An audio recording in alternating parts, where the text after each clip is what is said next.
સુરત શહેરમાં વધુ એક દુષ્કર્મની ઘટના સામે આવી છે।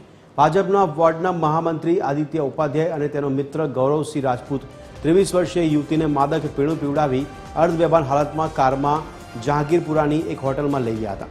અહીં બંને યુવતી પર વારાફરતી દુષ્કર્મ આચર્યું હતું। બાનમાં આવ્યા બાદ યુવતીએ તરત પોલીસનો સંપર્ક કર્યો હતો અને ફરિયાદ નોંધાવી હતી। પોલીસે બંને સામે ગુનો દાખલ કરીને ધરપકડ કરી છે। આ ઘટનાની જાણ થતાં ભારતીય જનતા પાર્ટી દ્વારા આરોપી આદિત્ય ઉપાધ્યાયને પાર્ટીમાંથી સસ્પેન્ડ કરવામાં આવ્યો છે। યુવતીએ નોંધાવેલી ફરિયાદમાં જણાવ્યું છે કે થોડા સમય અગાઉ તેને ઇન્સ્ટાગ્રામ પર ગૌરવસિંહ રાજપૂત નામના યુવક તરફથી ફ્રેન્ડ રિક્વેસ્ટ મળી હતી, જે ભાજપના વોર્ડ નંબર 8નો મહામંત્રી તરીકે કાર્યરત હતો। શરૂઆતમાં સામાન્ય વાતચીત બાદ બંને વચ્ચે સંવાદ વધુ ઘનિષ્ઠ બન્યો હતો। થોડા દિવસ બાદ બીજા યુવક આદિત્ય ઉપાધ્યાય તરફથી પણ રિક્વેસ્ટ આવી હતી, જેને યુવતીએ સ્વીકારીને તેની સાથે પણ મેસેજ અને બાદમાં ફોન પર વાતચીત શરૂ કરી। થોડા દિવસોમાં યુવતીએ બંનેને પોતાનો મોબાઈલ નંબર આપતા ફોન પર અવારનવાર વાતો થતી રહી।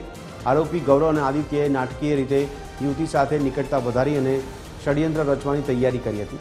ગૌરવસિંહ અને આદિત્ય ઉપાધ્યાયે તેને ફરવા માટે બીચ પર લઈ જવાનું કહ્યું। બીચ પર લઈ ગયા બાદ તેણીને પીવા માટે કોલ્ડ ડ્રિંક આપ્યું હતું।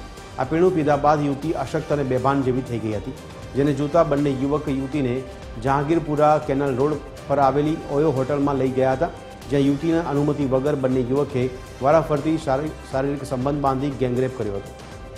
દુષ્કર્મ બાદ આરોપીઓએ યુવતીને ફરી કારમાં બેસાડી તેના ઘર નજીક છોડીને ભાગી ગયા હતા। જો કે બાનમાં આવ્યા બાદ યુવતીએ તરત પોલીસનો સંપર્ક કર્યો અને સમગ્ર ઘટનાની વિગતો આપી હતી।